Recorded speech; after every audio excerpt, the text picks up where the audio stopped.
Hyderabad supreme court के अधिकारियों को घोटाला से प्रभावित हीरा गोल्ड एग्जिम प्राइवेट लिमिटेड के कार्यालयों को हटाने का आदेश दिया है, जिससे कंपनी को अपने व्यवसाय चलाने में सुविधा होगी। सुप्रीम कोर्ट ने भी बढ़ाया अंतरिम जमानत 19 अप्रैल तक मुख्य आरोपी यानी कि नायरा शेख की 19 जी दोस्तों 19 अप्रैल तक की, और यहाँ पर समय सीमा बढ़ा दी गई है हीरा गोल्ड की संस्थापक नायरा शेख की। हेलो फ्रेंड, नमस्कार और आदाब दोस्तों, मैं यूएस खान और आप देख रहे हैं एसटी न्यूज़ टीवी। जैसे कि आप जानते हैं कि हम सभी चिटफंड कंपनी की न्यूज़ अक्सर आपके लिए लेकर आते हैं।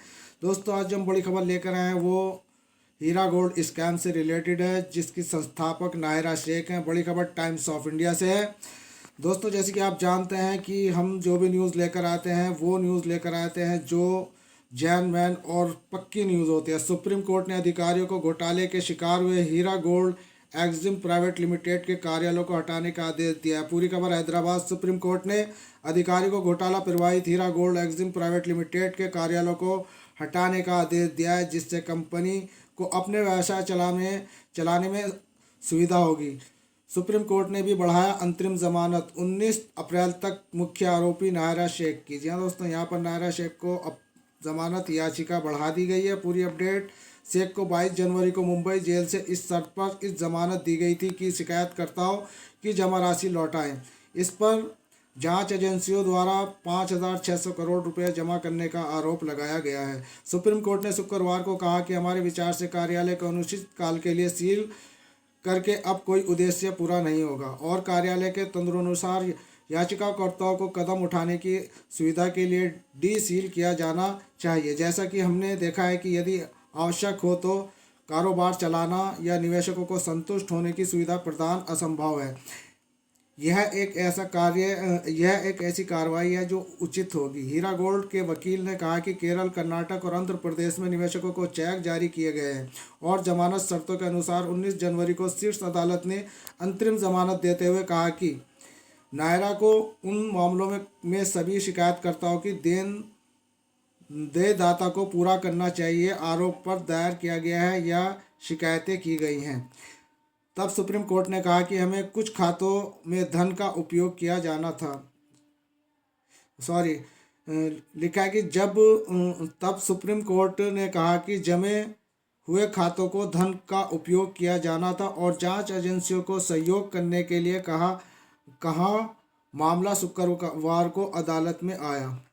हीरा गोल्ड ने महाराष्ट्र में निवेशकों को 10 चेक जारी किए थे, लेकिन वे केरल में HDFC बैंक के खाते में आए थे, जिसे प्रवर्तन निदेशालय ईडी ने सीज कर दिया था। अदालत ने कहा कि प्रवर्तन निदेशालय को यह सुनिश्चित करना चाहिए कि भुगतान और किसी भी अन्य भुगतान के लिए खाता डिफ्रीज किया जाना है। तो दोस्तों, आप यहाँ पर समझ सकते हैं कि 10 चेक जारी किए गए थे और 10 चेक जो जारी किए गए थे वो HDFC बैंक के खाते के थे, जिसे प्रवर्तन निदेशालय ने यानी कि उसको सीज कर दिया था, बंद कर दिया था। और प्रवर्तन निदेशालय को यह सुनिश्चित करना चाहिए कि भुगतान और किसी और अन्य भुगतान को भी खाता डिफ्रीज किया गया है। तो दोस्तों, ऐसे में अगर खाते बंद कर दिए गए हैं, ईडी की तरफ से सीज कर दिया गया है, तो अब भुगतान कहाँ से देंगी नायरा शेख? दोस्तों, यही मामला अब यहाँ पर जो चल रहा है, मैंने आपको अपनी पिछली वीडियो में भी बताया था कि कुछ चेक जारी किए गए हैं। अब वो कहने का मतलब यह है कि सुप्रीम कोर्ट ने ये कहा है कि जिन्होंने शिकायत की है उनको ही पैसा दिया जाए। तो हो सकता है ये 10 चेक जो दिए गए हैं केवल सुप्रीम कोर्ट की उस आदेश के यानी कि जो आदेश दिया गया था कि निवेशकों का पैसा 3-6 सप्ताह के भीतर लौटा देना चाहिए। तो दोस्तों, यहाँ पर उस पर जो कार्रवाई इस वक्त चल रही है, उस कार्रवाई के तहत यहाँ केवल 10 चेक वो जारी किए गए हैं जो सुप्रीम कोर्ट के आदेश को भी पालना किया जा रहा है और जिनकी शिकायत यानी कि शिकायत गई नायरा शेख के पैसे के लेने की शिकायत है कि उनको ही यहाँ पर पैसा दिया जा रहा है। तो दोस्तों, ये मतलब भुगतान जो इस वक्त दिया जा रहा है वो भुगतान सभी निवेशकों को नहीं दिया जा रहा। यहाँ पर आप देख सकते हैं 10 चेक जो जारी किए गए थे उनमें भी वहाँ पे खातों में पैसे उनके जो थे वो प्रवर्तन निदेशालय की तरफ से सीज किए हुए पड़े हैं बैंक। तो अब पैसा कहाँ से दिया जाए, ये एक सोचने का विषय है। सबसे बड़ी बात यह है कि सुप्रीम कोर्ट की जो इस वक्त आदेश आए हैं उनके तहत ही यहाँ पर 1 या 2 यहाँ पर वो खोल दिए गए हैं, इनके जो खाते थे उन खातों से ही ये पैसा दिया जा रहा है। लेकिन सभी सभी जो इनके खाते सीजे हैं उन पर अभी तक कोई मतलब किसी तरह की का बैन नहीं हटा है। तेल गाना के बारे में एससी ने कहा कि हम सराहना करने में विफल हैं। यहाँ दोस्तों तेलंगाना के बारे में यहाँ पर बताया गया है कि एससी ने कहा है कि हम सराहना करने में विफल हैं। याचिकाकर्ताओं के 347 निवेशकों के दावे को सत्यापित करने के लिए जांच अधिकारी से जो दस्तावेज मांगे थे उन्हें क्यों नहीं सौंपा गया। यदि मूल दस्तावेज चार्जशीट के साथ दायर किए गए हैं और कुछ दस्तावेज फॉरेंसिक विज्ञान प्रयोगशाला में भेजे गए हैं, जब भी दस्तावेजों की प्रतियां उपलब्ध होंगी, तेलंगाना के वकील ने एससी को सूचित किया कि दस्तावेजों की प्रतियां हार्ड डिस्क की प्रतियों सहित दावों को सत्यापन की सुविधा के लिए याचिकाकर्ताओं को 2 सप्ताह के भीतर सौंप दी जानी चाहिए।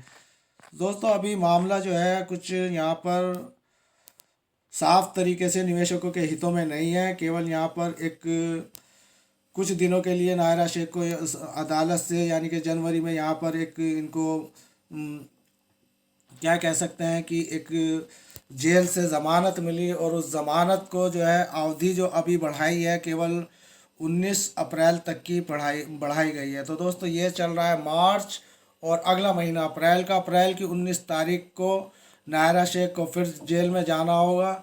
अब ऐसे में नायरा शेख सिर्फ उन्हीं निवेशकों को पैसा दे पाई जिन निवेशकों को सुप्रीम कोर्ट ने आदेश दिया था कि इन लोगों का पैसा दे दो जिनकी शिकायत है। तो दोस्तों जिनकी शिकायत सुप्रीम कोर्ट में गई, सुप्रीम कोर्ट ने केवल उन्हीं लोगों को पैसा देने के लिए नायरा शेख को अंतरिम ज़मानत दी और अगले महीने उनको फिर से जेल में जाना होगा। तो दोस्तों अब देखना यह है कि नायरा शेख जेल से बाहर आ गई हैं। अब अपने रसूख के चलते वो किस हद तक अपनी बेल को बढ़ाती हैं और कितना मामला अपने पक्ष में निवेशकों के लेकर आती हैं। बस दोस्तों अभी फ़िलहाल यही देखना है।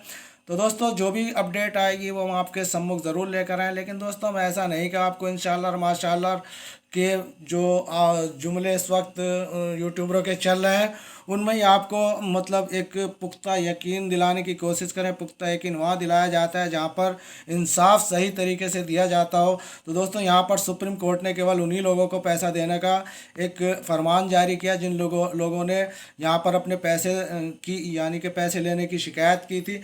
और सुप्रीम कोर्ट को यह नहीं दिख रहा कि जितने अदर इस कंपनी के निवेशक हैं उन सबको पैसे देने की कोई प्रोसीजर या कोई प्रक्रिया स्थायी रूप से चलाने की कोई यहाँ पर अभी दिखाई नहीं दे रहा है।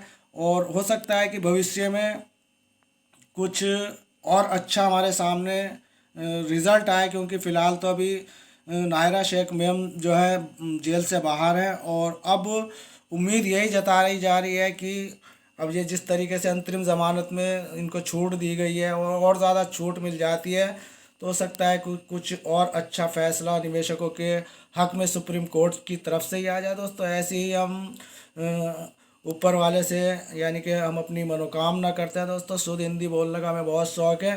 तो दोस्तों हम अपनी शुद्ध हिंदी में आपको बताते हैं, हम जो है अल्लाह ताला से इस बात की मतलब ज़्यादा से ज़्यादा दुआएं करेंगे कि आप लोगों का हक़ में फैसला आ जाए। तो दोस्तों मिलते हैं फिर किसी नेक्स्ट न्यू अपडेट में। और उन निवेशकों को हम बहुत बहुत बधाई देना चाहते हैं जिन निवेशकों को यहाँ पर पैसे मिल चुका है, और उन निवेशकों को भी हम एक अपनी तरफ से तसल्ली देते हैं कि वो इस बात से मुतमईन रहें कि आपका पैसा भी मिलेगा। तो दोस्तों अल्लाह के घर में देर नहीं, इंशाल्लाह आपका पैसा भी बहुत जल्द मिलेगा। और सुप्रीम कोर्ट का भी कुछ हो सकता है कि उसका भी यानी कि ऊपर वाला कुछ उसके मन में ऐसा डाल दे जो आप लोगों के हितों में कुछ अच्छे फैसला आ जाता। दोस्तों ये थी हमारी आज की लेटेस्ट वीडियो कैसी लगी कमेंट बॉक्स में लिखना ज़रूर। और दोस्तों उन निवेशकों के बारे में भी मैं कहना चाहता हूं जो हमसे पूछते हैं कि भाई ये कौन आया, यानी कि हमसे पूछते हैं ये कौन आया। तो उनकी जानकारी के लिए बता दूं कि इस वक्त हम हिस्ट्री न्यूज़ चैनल से बोल रहे हैं और 1,30,000 से ज़्यादा सब्सक्राइबर है। और दोस्तों तुम्हारे जितने भी इंशाल्लाह माशाल्लाह वाले जितने भी सब्सक्राइबर हैं उनके भी सब्सक्राइबर देख लेना कि कितने कम सब्सक्राइबर वालों को आप जो है देखते हैं और एक बड़ा यूट्यूबर जो आपके सामने जेन्युइन न्यूज़ लेकर आया, सुप्रीम कोर्ट की न्यूज़ लेकर आता, उसको आप पूछते हैं कि ये कौन है। अबे हम साइंस हैं, उनको बता देना चाहते हैं हम अपनी लैंग्वेज में, अबे हम साइंस है। जहाँ भी हम खड़े हो जाते हैं वहीं हमारा दरबार लग जाता है। तो अब उनको हो सकता है जवाब मिल गया होगा। तो दोस्तों, आप अच्छी न्यूज़ पाना चाहते हैं तो हमारे चैनल को सब्सक्राइब कर रखें और अच्छी से अच्छी जानकारी हमारे चैनल के कमेंट बॉक्स में डालें, ताकि हम भी आपकी जानकारी को और निवेशकों तक पहुंचा सकें। तो दोस्तों, नकारात्मक यानी कि गलत कमेंट करने से कुछ आपको फ़ायदा नहीं होगा, आई मीन लाभ नहीं होगा, कोई प्रॉफिट नहीं होगा। तो दोस्तों, अच्छे कमेंट लिख के अच्छी जानकारी दें ताकि हम सभी निवेशकों तक आपकी जानकारी पहुंचा सकें। तो दोस्तों, मिलते हैं फिर किसी नेक्स्ट न्यू अपडेट के साथ। तब तक के लिए यूएस खान को दे इजाज़त। धन्यवाद। जय हिंद, जय भारत, वंदे मातरम।